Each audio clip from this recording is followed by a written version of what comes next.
Papunta nga kami ni Geraldine sa housing dahil birthday nga ngayon ni Gerald. Kami nga lang dalawa muna ngayon ang pupunta dahil yung dalawang bata sinama ni Carlos papunta nga dun sa tiyuhin niya. Sinama nga namin si Molly, yung pusa nga namin. Half Puspin at half Persian nga pala siya kaya yung buntot niya medyo malago-lago. Si Bella nga yung aso nga namin hindi na nga namin naisama. Medyo sanay na din nga siya sa biyahe kasi nga kapag ka umaalis si Geraldine at saka si Carlos sinasama nga nila yan palagi. Parang si Bella nga lang nga din. Yung ibang pusa kasi kapag ka ganyan talagang tumatalon nga sila. Para din kasing natataranta nga sila. Buti nga tong si Molly medyo nasasanay na rin nga sa biyahe. Pagka dumadaan nga lang sa mga malulubak at saka mahams, napapaatras nga siya. Nagugulat din kasi siya. Natakot yung Molly namin sa puto. Natakot yung Molly namin.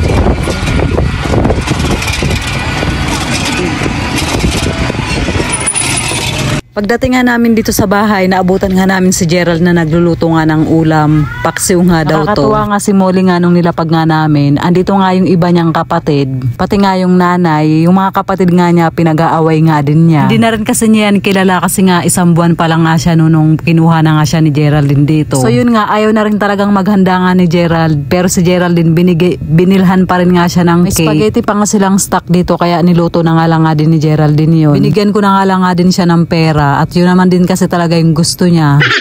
Kasi may mga gusto din siyang bilhin. Maya-maya nga dumating na nga si Carlos. Dala-dala na nga yung dalawang bata. Magluluto nga si Geraldine ng spaghetti. Pakanta-kanta lang din siya. Katapos nga niyang maluto yung pasta, lumabas nga kami kasi maghahanap nga kami ng halo-halo. Kung mainit nga sa bahay, sobrang init naman nga dito sa may housing. Wala na rin kasi talagang mga puno dito kaya sobrang init talaga. Dito nga kami bumili sa dati nga naming kapitbahay yung nasa Rilis pa nga kami. Dati nga namin dito, ang dami din ngang bumibili. So yun talagang mabenta yung halo-halo ngayon dahil sa sobrang init talaga ng panahon. Kahapon nga, kakakain nga lang din namin ng ganito. Nagulat nga si Ate Irene nung nakita nga niya ako. Akala nga niya nasa Bicol daw ako. So yun, halagang 25 pesos nga yung halo-halo nga niya dito. Bumili nga ako ng tag-iisa nga namin. Pagkatapos nga namin bumili nga ng halo-halo, dumaan naman kami sa bilihan ng mga karne kasi bumili si Geraldine ng manok. Ipiprito nga niya yun, pati na rin nga giniling para nga sa pangso sa spaghetti. Pagka-uwi nga namin dito sa bahay, kinain din agad namin yung halo-halo kasi nga ang bilis matunaw nung yelo. Nagtutubig na kaagad nga siya. Si Tantan nga hindi nga niya kinain yung kanya kaya si Gerald na lang nga din yung kumain. Di pa siguro siya nakaget over dun sa pagkain nga namin ng bingso halo-halo dun sa may putatan. Naluto na nga ni Gerald din yung spaghetti at saka yung pritong manok. Kinantahan na nga namin si Gerald.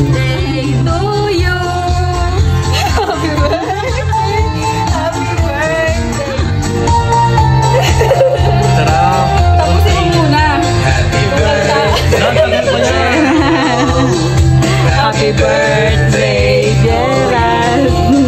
Happy birthday, happy birthday. Happy birthday, blow the candle. Wala man lang wish.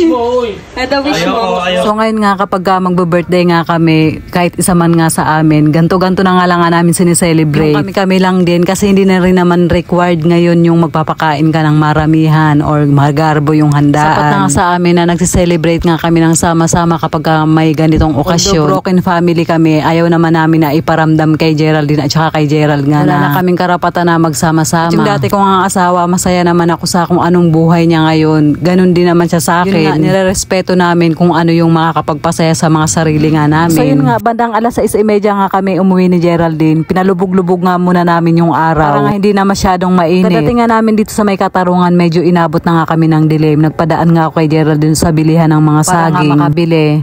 So yun na guys, hanggang dito na lang po yung ating video for today. Maraming salamat po sa inyong panonood. Mag-iingat po kayo palagi. God bless and babush!